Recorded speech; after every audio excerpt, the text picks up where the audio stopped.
choosing only 10 designer fragrances to keep forever, for the rest of my life, right? If I could only choose 10 of them out of my current collection right now, at this point in time, these are what they would be. Now, I've never done this video before, right? I think the beauty about something like this, at least for me when I'm putting these videos together, is it depends on the year, it depends on what I'm liking right now, it depends on maybe what new products I've gotten in, but this is always going to change a little bit.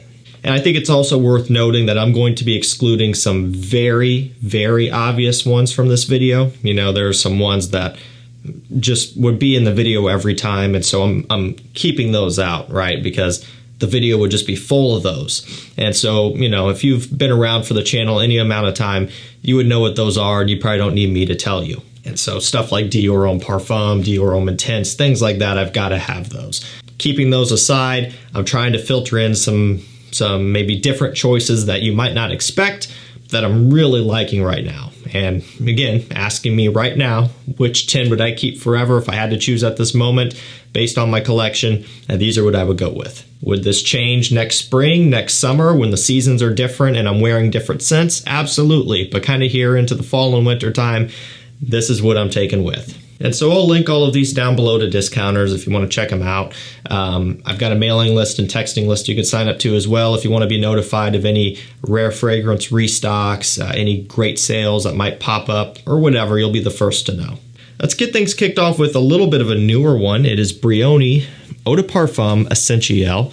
So they have been rolling out these flankers pretty quickly. It started off with the EDP, the original, the Eau de Parfum Intense.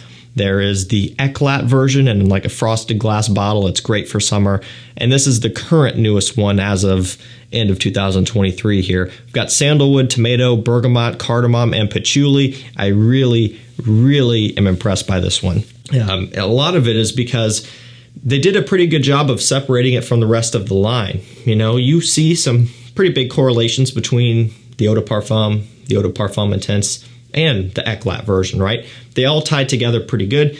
Not necessarily redundant, but they are, definitely, heavily related. I would say this one did a pretty good job of distancing itself a little bit to give us something even more interesting.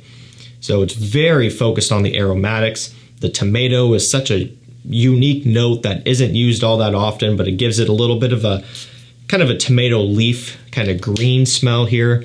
You get a lot of patchouli, which is giving it this kind of textured, warm, spicy woodiness and a little bit of an earthiness. And I also think some of that earthy note kind of smell is coming from the tomato also. This is something truly special. This is really unique. Sandalwood is in here, giving it a little bit of a smooth kind of slightly creamy nature as you kind of work further into the dry down. But off the top, this stuff is a big attention grabber. This is the type of thing where when you spray it on for the first time, maybe you're trying it in store, or maybe you're blind buying it and trying it for the first time at home. It's one of those deals where right off the first spray, you notice that there is something different and exciting about this. This might be one of their best flankers yet. I really like it. When you can get this one below retail, definitely worth picking up. And honestly, the retail price isn't all that unreasonable, where I would say it might even be worth retail. Always buy below retail if you can, but I'm just saying for the price, especially compared to a lot of other new designer fragrances that are being put out that are well into the mid 100s, closer to $200 range, this is a bargain. So in the beginning of the video, I already mentioned a couple, obvious choices for me, and those were iris scents. I still got to have some iris scents in the video though. This one is Gentleman Eau de Parfum Reserve Privé, the current newest of the line. It's got whiskey, iris, and chestnut in here. It's gourmand, it's boozy, a little bit chocolatey with that iris touch. This stuff is amazing, and it's, for me, the best one of the line. I would take this over the regular EDP, Eau de Parfum Boisé. All of those, for me, this is like the pinnacle of the Gentleman line, at least right now. If they put out something like this, but even better or richer or heavier somehow, then we would have to reevaluate. But I would imagine that at least for a good few years, this is going to remain at the top unless they somehow manage to outdo this. That would be incredible, but this is really good. So if you're someone who likes iris scents, you know, you're a fan of just this type of genre, this type of style, this is definitely one to consider as well, because it just takes it a step further. You know, it gives you something more to bite onto in terms of its kind of uniqueness and its different take and different style that they're providing to this type of smell. And this one's been popping up pretty consistently around $100, $105 on discounters, so a little bit below retail there. Worth every penny. It's great for this time of year, you know, when it's cold outside. You can wear it every day if you wanted to. You can wear it heavily. It's got good performance, but this is the one where it's not even necessarily too obnoxious to overspray either. If you're someone who does apply things heavier, you can kind of get away with it with this one. Next up, we have Azzaro, the Most Wanted Parfum. Now, this one here is bourbon vanilla. It's got woody notes. It's got ginger. That's really all they give us, and fair play, that is what it is. It's kind of just how they're doing it these days. But that's a pretty good starting point. So off the top, the ginger kind of contributes to a little bit of that kind of fizzy grape cola type of smell that you get off the opening. The bourbon vanilla is pretty dead on, so it's a sweet and slightly boozy vanillic dry down here. Woods, kind of a standard one, but probably a pretty standard sandalwood, cedarwood combination. It's a little bit spicy, but it's also smooth as well, so that's kind of where that would come from. And of course, you know, you can pick up on a tonka bean, things like that. No surprise.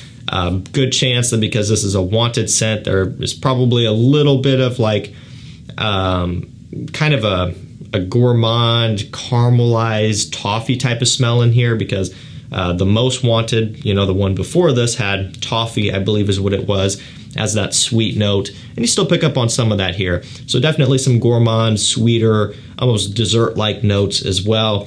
Pretty nice composition overall. And like I've said before, this is one of my favorites. This and Wanted by Knight are, for me, the two best ones in the line. The Most Wanted would be right behind those.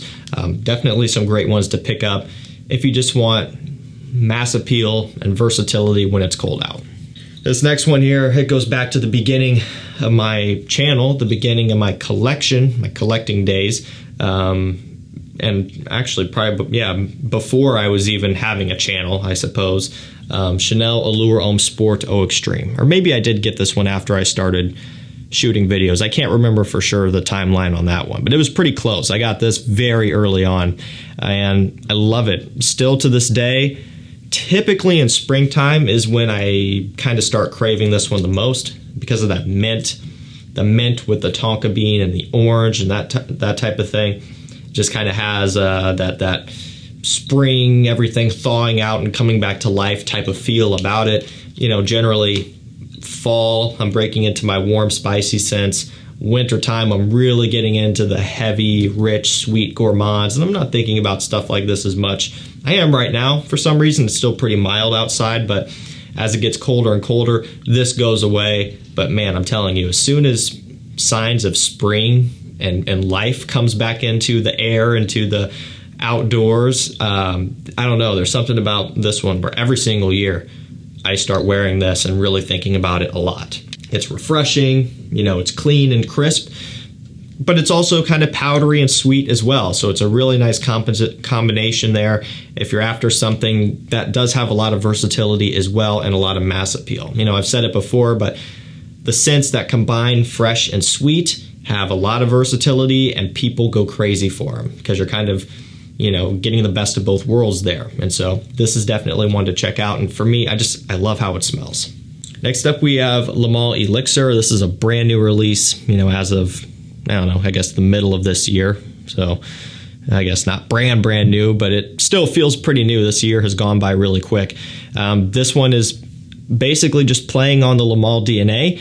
They're tapping into Lancome Le Parfum with some sort of relative extent here, but then they're taking it even further with the addition of tobacco and honey. So that's what really sets this one off, and those notes combined together is nothing new. That's been done many times now, and so, you know, it's one of those deals where it's a common thing, but it's the first time we've had that within this lineup, and so it's kind of cool to see because you get that OG smelling Lancome, you even get some of the Le Parfum, like I said, but then you get even more of like a rich, high-end and kind of, I don't know, premium smell from that combination, because let's admit, you know, that honey tobacco combo does have a very kind of luxurious and rich, kind of expensive smell to it. And you really haven't gotten a whole lot of that within this line before. A lot of them have been more playful, sweet, and just casual smelling. This is one where you could kind of dress it up a little bit more, and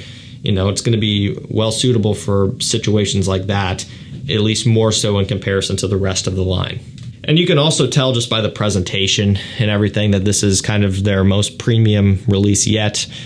Complete custom bottle here with a bigger pull ring. It's a true parfum concentration, not like the Lait Parfum where it's an EDP Intense actual parfum. So it's a bit more expensive, but also not a whole lot more when we're talking discounter wise, you know, maybe an extra 20 bucks compared to a lot of the other big ones. So for me, it's well worth it. It is one that, because it's so new, it's not consistently in stock on discounters yet, but if you sign up to my mailing list and texting list, I'll pop out an email and a text every time something like this does come back up, because it does sell quick and people want to get it. I've got to have a bottle of L'Homme Intense around, you know. I've got 1 or 2 backup bottles of this one as well. It's one of those scents where I just love to have it, and I love to smell it and wear it even more, you know. I really like the original L'Homme. There's nothing wrong with it at all. It's a great scent. And, you know, for a lot of people, it's probably the best choice, especially if you're building up a limited collection size, you know, and you don't need kind of the overlap of having every single flanker with every line, and you're only choosing one. You know, the original is probably the way to go for a lot of people. But for me, the Intense is the better scent. Again, for my uses personally, I find it to be more interesting. I like the fact that it is heavier and richer. I've got so many fresh scents that I just, you know, L'Homme, I can wear it, but I have other options that I typically gravitate towards. However, L'Homme Intense, I don't have quite as many things that fill this type of role in particular, where there's still some freshness to it with hints and bits of sweetness from the leather and tonka here and there. You know, it's not as heavy as like a DHP or DHI or Valentino Uomo Intense or Gentleman EDP Intense or whatever. It's not quite to that level. It's a little bit more mild, and there aren't a ton of scents out there like that. So that's where this one fits in. You can get it in stock right now pretty easily. It's one worth having around if you're into this sort of thing. Yeah, I guess this next one is pretty obvious, you know. It is, but it isn't, but it is, I guess. It's Aqua de Parfum. So, of course, up until this was released, it would have been Profumo, but now that it's discontinued and this is, you know, the one that's being produced, I'm featuring this instead because they are interchangeable. They're basically the same thing, and in some instances, I think people might agree that the Parfum new one here is a bit better. It's a bit more smooth and refined. And so, yeah, I guess this was maybe a little bit too obvious of a choice. I won't spend time on it, but I love the DNA. It's very important to me. It's a very special scent for me personally, and so I'll always have this around. This next one here is affordable. I think it's about $62 or so, 100 mils. Pretty much can get it anywhere, any discounter. It's great. Great for fall, especially, like right now, at this moment. Perfect time of year to wear this one. And even going into wintertime, you're not going to have an issue. But it's Hugo Boss bottled oud. Man, is this good. And you know what? For those who love Boss bottled intense, you know, this is going to really bring you back to that. Now, there's oud in here. It's a very mild, light, and designer level oud. It's something that I don't think most people would even have an issue with because it is just so mild. It is such, I mean, you know, of course it's oud, but you almost can't even call this an oud scent. That's how easy it is to wear. So don't let the name scare you off. But this one as a whole has a lot of that Boss Bottle Intense DNA. That cinnamon, that apple, it is strong, it is syrupy, it is sweet, warm and spicy. It smells amazing, you know, just a little bit of oud thrown in to give it a little bit of a twist and to make it, you know, an oud fragrance or an oud flanker. But it is still something that is again, nothing to be afraid of. But I love it though. I love it because it's so close to Boss Bottle Intense, which is discontinued. And I love it because you get that little bit of a woody, kind of earthy twist to make it that much more unique. And especially at this price point, it's one you can't go wrong with. The one Royal Knight is one that I love because it is the EDP DNA minus the tobacco, but stronger. And so my usage for this one is almost always layering the two. I'll spray this one on and I'll spray the EDP on, not necessarily in that order. It's not even like spraying them on top of each other. It's a common question. I apply both of them to me somewhere. It doesn't have to be right on top of each other. You could do one on each side of the neck and then the other on the front and back of the neck, or whatever works for you. That's kind of my layering process. So again, that just gives you the better longevity into the dry down with this, but you still get that tobacco from the one EDP. This one's an exclusive edition, as you know, I'm sure, and it's one where it's getting a little bit tougher to find. It's kind of selling out here and there. Same with all of the other exclusive editions, so if you have any sort of interest in it, get it now while you can. Last up for this video, we have Fahrenheit Le Parfum by Christian Dior. Such a great flanker. I love it. Something kind of nostalgic about this one, even though I haven't had it for that long. I've had it for a good amount of time at this point, but I don't know. It's one of those deals where when I smell it, it just feels right. You know, it works really well for me. The original Fahrenheit is not one that I get super excited about. I mean, it's a classic, right? It's a fantastic scent. You know, it's one that everybody knows, but it's not one that I often find myself reaching for, you know, in the spring and summer and things like that. This is one, however, that I really crave and look forward to wearing in the cold weather. And that's because it's got some boozy notes, it has some suede in here, some leather, it's sweeter and heavier overall. It's a parfum concentration, it performs great, it just works well for this time of year. Alrighty guys, that's going to do it for me. Some designer scents that I just got to have. I'll be keeping these forever, at least as of right now. Thank you so much for watching. Stay safe, stay healthy. We'll see you tomorrow with another one. Take care.